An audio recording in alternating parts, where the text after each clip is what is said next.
In the late 19th century, massive printing presses roared silently, shaping knowledge as ink and paper powered the future of science. This was Science magazine, America's most powerful scientific voice, where ideas were printed and history quietly decided. This empty editor's desk symbolized control, where unseen decisions determined which ideas survived, which careers advanced. A single formal letter arrived, offering not employment alone, but unprecedented influence over the future path of American science. Standing between research instruments and editorial authority, Cattell weighed a decision that would permanently shift his role within the scientific world. This bustling office became the nerve center of scientific publishing, where manuscripts flowed endlessly and editorial judgment guided national academic conversation.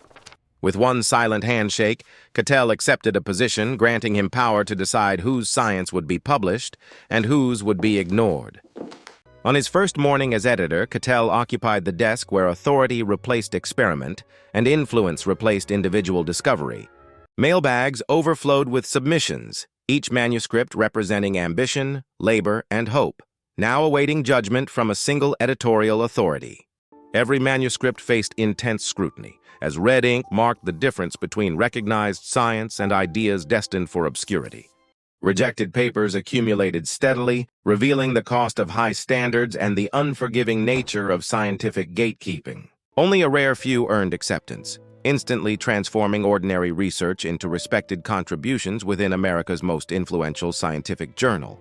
By launching Psychological Review, Cattell expanded his reach, extending editorial authority beyond science into the emerging discipline of psychology. Editorial board meetings became arenas of influence, where decisions quietly shaped the direction and legitimacy of American scientific thought. Correspondence lines stretched nationwide, placing Cattell at the center of communication linking universities, researchers, and scientific institutions. Multiple journals now rested under his control, forming a publishing empire capable of guiding what knowledge reached the public. Financial records revealed how subscriptions and revenue strengthened editorial power, binding scientific influence tightly to economic stability. For some scientists, acceptance meant recognition and success, while rejection quietly ended years of effort and professional hope.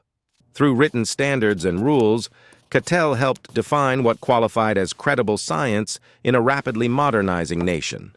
By supporting bold research, he advanced new ideas, even when controversy threatened reputation and institutional comfort. Letters introduced researchers to one another, quietly building collaborations that strengthened America's growing scientific community. Students learned that publishing was not secondary to discovery, but a central force shaping scientific influence. Rejection sparked anger, and critical letters flooded in, challenging decisions and questioning the fairness of editorial authority. Within academic halls, political tension grew as colleagues debated whether one editor controlled too much influence. Newspapers fueled controversy, publicly questioning whether scientific publishing had become dangerously centralized under single leadership. Cattell responded firmly, defending editorial independence and refusing to lower standards under external pressure. As criticism mounted, isolation followed, revealing the personal cost of holding unmatched professional power. National lectures elevated Cattell into a public intellectual, extending his influence far beyond academic publishing circles. Election as association president marked his arrival at the highest level of professional authority within American psychology. International recognition followed, as foreign institutions sought his guidance and acknowledged his growing global influence. At his peak, Cattell simultaneously shaped education, publishing, and professional leadership across American science. Dark clouds gathered symbolically, suggesting that extraordinary success often invites equally powerful opposition. As global tensions emerged, unseen forces prepared to challenge both scientific authority and personal power.